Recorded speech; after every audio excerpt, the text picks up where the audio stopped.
आपला विश्वास बसणार नाही. पण पाकिस्तानच्या पंजाब प्रांतात पूर्वी एक शहर होतं. नाव होतं ब्राह्मणाबाद.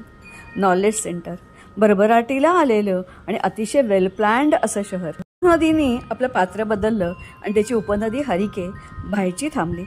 यांनी ब्राह्मणाबाद हे खाली केलं गेलं. पण खरं नुकसान ते तर ह्याच्यापूर्वीच झालं होतं आणि ब्राह्मणाबादची ओळख पुसली गेली होती.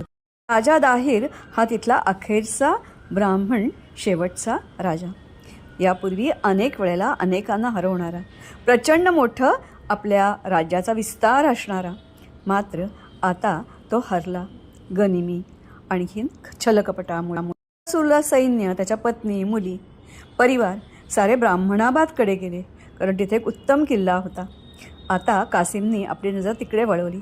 6 महिने घेराळ घालून बसला आणि जेव्हा पडत नाही सिटी असं कळलं तेव्हा गद्दारीनं काम केलं. ब्राह्मणाबाद किल्ला कोसळला. मग भरभराट, जिकडे तिकडे हिंसा याला ऊत आला. त्याची बायको आणि 2 मुली कैद केल्या गेल्या आणि आपल्या खलिफाला भेट म्हणून पाठवल्या गेल्या. तिथे जे उरले होते 6 महिने कासिम आणि त्याची सेना त्याची बर्बादी करत होते. सारी घरं जाळली गेली, लुटली गेली, बायका नागवल्या गेल्या, अर्थातच पुरुष त्यांना मारलं गेलं. मात्र एवढ्यावरच कासिम थांबणार नव्हता. त्यांनी ब्राह्मणाबादचं शिवमंदिर तोडून त्या ठिकाणी चक्क मशीद बांधली आणि ब्राह्मणाबादचं नावच बदलून टाकलं, मनसूर. म्हणूनच जेव्हा संशोधन केलं गेलं तेव्हा मनसूरचा उल्लेख अनेक ठिकाणी आढळतो. कारण त्यानंतर 712 11व्या शतकापर्यंत तिथे मुसलमानांनी राज्य केलं. हा होता गेटवे ऑफ हिंदुस्तान.